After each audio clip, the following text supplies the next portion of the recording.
You hear MOA talked about a lot in reference to rifles. Well, you got 360 degrees, so if you take one of those degrees and you were to take that and break it up into 60 minutes, you have a minute of an angle.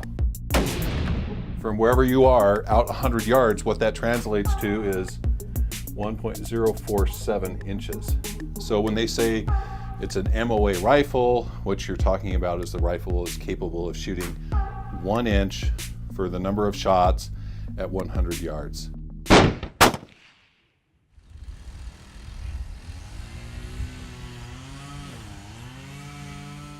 So I'm here at the Browning headquarters in Morgan, Utah, to see what goes on inside the office. There's been this talk within the hunting industry that custom guns are the only guns able to shoot long distance of 700 yards plus, the only things that can do it accurately. And we're here to find out if that's true. We're gonna check out the line production guns of Browning and see if, in fact, they can shoot 700 yards to 1,000 yards plus. We met with Marcus, the quality control manager at Browning, to see how they test the accuracy of their rifles in a controlled shooting environment. So, just in case of an apocalypse, there's floor-to-ceiling ammunition in here for every gun you could ever want. We do this underground so that we can control atmospheric conditions. We don't have crosswinds, we don't have extreme temperatures. We're trying to test the rifle for what it is and not every other aspect.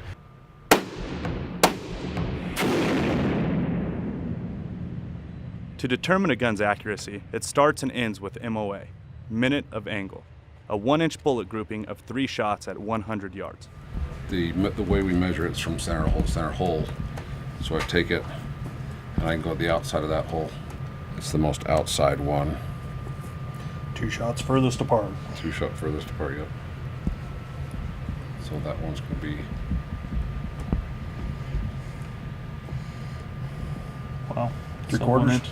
Yep. 3/4 of an inch. I'll take it. It'll do on any hunting round, huh? So every gun's different and every ammo is different. That's why we test a variety of different ammos. We test to make sure that all ammo specs shoot out of our guns the best way they possibly can. Morally, I want to get as close as I possibly can to an animal, to be perfectly honest with you. As a hunter, it's part of the process of me hunting is I want to get as close to that animal as possible. One, for my skill set, and two, for the humane reason of shooting the animal. You want a clean, easy kill. When we start reaching out to 6, 7, 8, 900 yards, 1,000 yards, we're doing that just to prove that the gun can do it.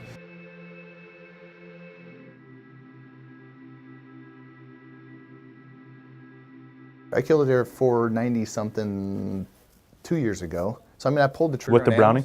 Yeah, oh yeah.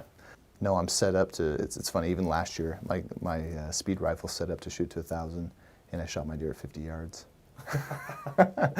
Just the way it goes. It's sometimes the way it goes, yeah, for sure. This is the X-Bolt Western Hunter. You can find this on a retail, about $900. This is the X-Bolt Hell's Canyon Speed Rifle. You can find this at retail, about $1,100. And this is the Carbon Fiber Long Range Hunter. You can find this on a retail for about $1,300. Let's look at the costs. Browning's best long-range rifle costs approximately $1,300 off the shelf, while a custom rifle can cost between $4,000 and upwards of $10,000. We know that Browning's rifles can shoot with sub-MOA accuracy, and we have to assume that custom rifles will do the same. Another factor to consider is ammunition. Browning guns can shoot all ammunition, while custom-built rifles have to shoot custom-built ammo.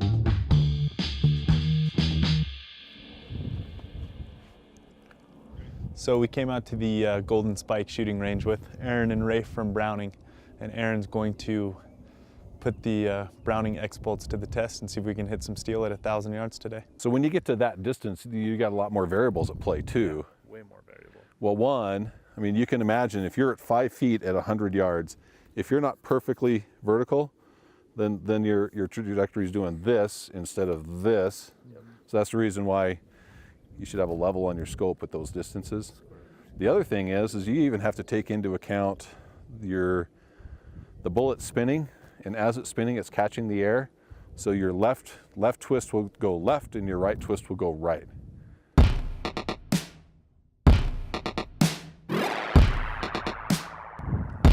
see if it'll hit 1,000 then. Want to go to 1,000? How about we do 600 first?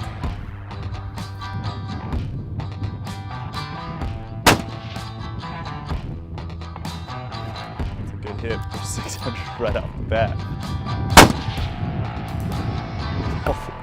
It's off flat. You're about a ½ inch off of it.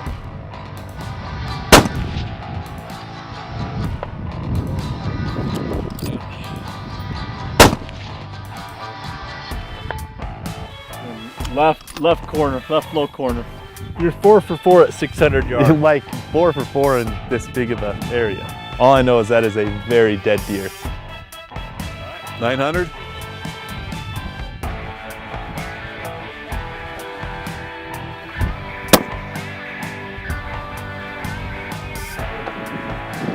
Just above black, slightly right. A little low.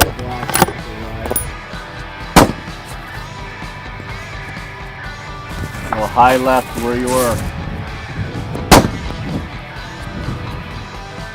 That's a nice little group at 900 yards. I mean, you're almost touching all 3 bullets. I mean, it pretty much is touching. That's insane. I was blown away at 600. Now at 900, having a 3-inch group. And this wind too. Yeah, the wind is. It's gusty wind too. It keeps picking up and setting down. We'll let the gun cool and we'll send the drone out there. I'll run out there and paint it up. It's a long ways. It's crazy.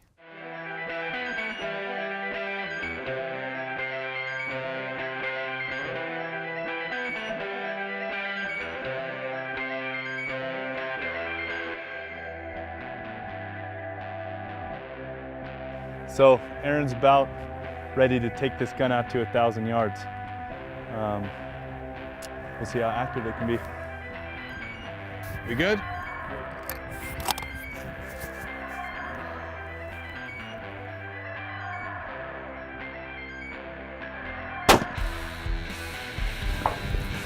Hit.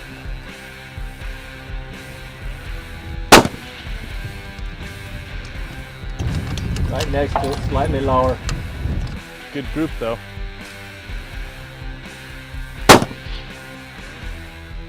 Four o'clock on the edge of black.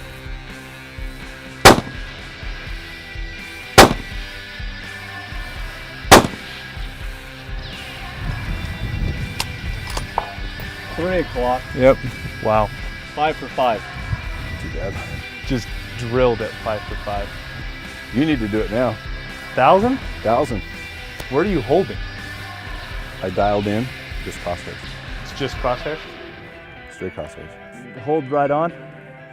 Yeah, hold right on. You should be on target. 1,000 yards, baby. 1,000 yards. It's only one. That's the first time I've ever shot it. Keep going. Off at 11 o'clock. Your drone was in trouble on that one. 10 o'clock area. 3 for 4 3 for 4 at 1,000 yards. on a gun that you just got behind. So we're at our 900 yard target, and what we're looking at is, this was 3 consecutive shots at 900 yards. We're probably about 4 inches, 900 yards, so that's pretty good shooting, especially when my hold point, because of the wind, was probably out here. So got a little bit of wind to play with, but the gun certainly can do it. Well, this is also something that's kind of interesting, is shooter to shooter, everyone holds the gun differently, so the point of impact will change. So I was shooting here, Lorenzo gets the rifle, and he's putting them up here. And he's got actually a really nice group up here, but just by holding the rifle differently, you'll have a shift in where the bullet's impacting. Needless to say, the long-range hunter took care of business. So why are we so obsessed with custom-built rifles? Let's consider the theory of incremental gains, the idea that owning something 1% better can make a world of difference. To better understand, let's look at another market, televisions. Right now you have the option to buy an HD or 4K television. HD projects a resolution of 1920 by 1080 pixels, while 4K has a resolution of 3840 by 2160, twice as much as the HD TV. But does that mean it's twice as good? Like the ammunition that custom rifles require to perform properly, 4K TVs need 4K resolution content to display its maximum resolution, and there isn't much 4K content available yet. However, the biggest factor in all of this is the viewer. Just how good are their eyes? Are they able to pick out drastically more detail in 4K? But most importantly, are they not entertained? With all that being considered, are you willing to buy something drastically more expensive for small gains, especially when the biggest variable is you?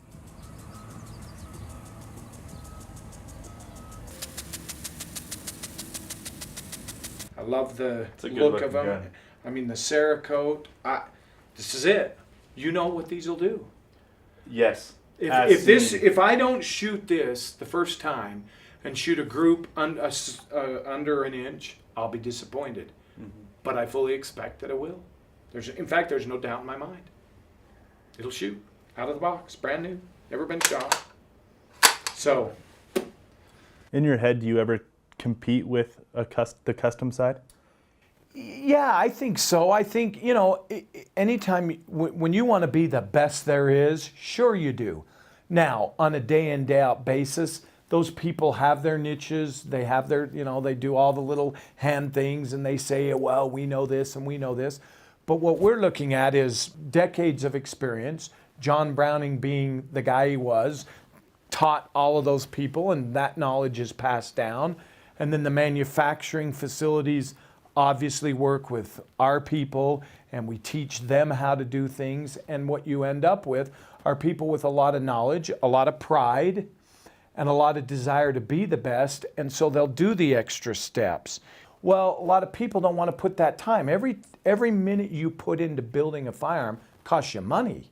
Well, we at Browning believe that those costs are worth it. I've always said for years, Browning makes the finest production barrel on the planet Earth.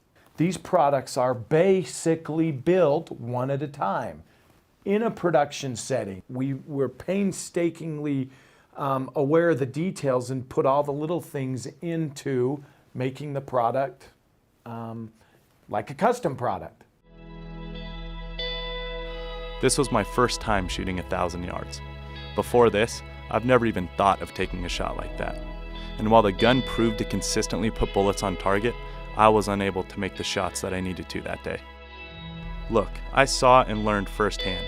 When it comes to long-range shooting, the performance of the rifle is second to the ability of the shooter. You're fine.